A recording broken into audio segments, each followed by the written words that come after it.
नमस्कार दोस्तों, स्वागत है आपके अपने आध्यात्मिक यूट्यूब चैनल पर, जहां हम आज बात करने वाले हैं एक ऐसे पावन दिन की जिसका महत्व केवल धर्म ही नहीं बल्कि जीवन और पितृ ऋण से भी गहराई से जुड़ा है।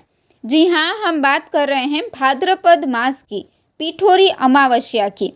इस दिन का क्या महत्व है, इसे कब मनाया जाएगा, स्नान दान और व्रत का सही समय क्या है, आइए विस्तार से जानते हैं। हिंदू धर्म में अमावस्या तिथि का विशेष महत्व माना गया है। हर महीने अमावस्या एक बार आती है, लेकिन भाद्रपद मास की अमावस्या को विशेष रूप से पवित्र माना गया है। इस दिन भगवान विष्णु की पूजा करने के साथ साथ पितरों का स्मरण और तर्पण किया जाता है। मान्यता है कि इस दिन किया गया स्नान, दान और पितृतर्पण अनंत गुना फलदायी होता है। इसी कारण से इसे पिठोरी अमावस्या कहा जाता है। भाद्रपद मास के कृष्ण पक्ष की अमावस्या को पिठोरी अमावस्या कहते हैं। इसे कुशोत्पाटिनी अमावस्या भी कहा जाता है। कुशोत्पाटिनी का अर्थ है कुशा का संग्रह करना। धार्मिक कार्यों में कुशा का महत्व बहुत गहरा है और इस दिन विशेष रूप से कुशा का संग्रह किया जाता है, जिसे पूरे महीने तक इस्तेमाल किया जा सकता है।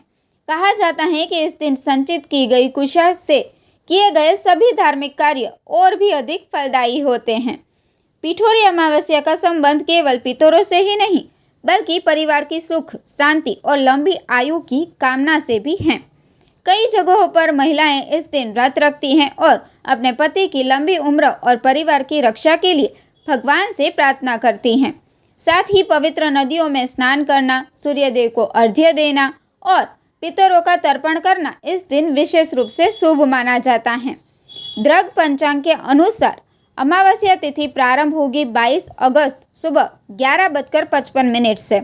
अमावस्या तिथि समाप्त होगी 23 अगस्त सुबह 11:35 तक।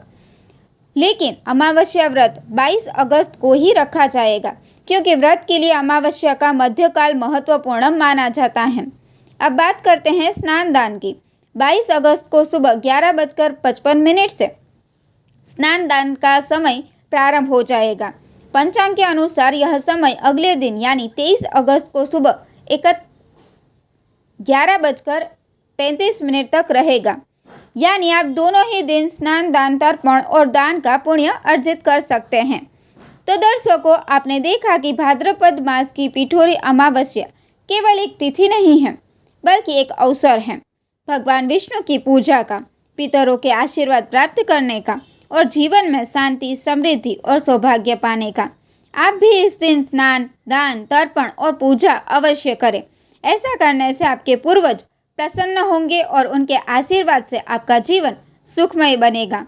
अगर आपको यह जानकारी अच्छी लगी हो तो वीडियो को लाइक करें, चैनल को सब्सक्राइब करें और अपने दोस्तों तथा परिवार के साथ जरूर शेयर करें।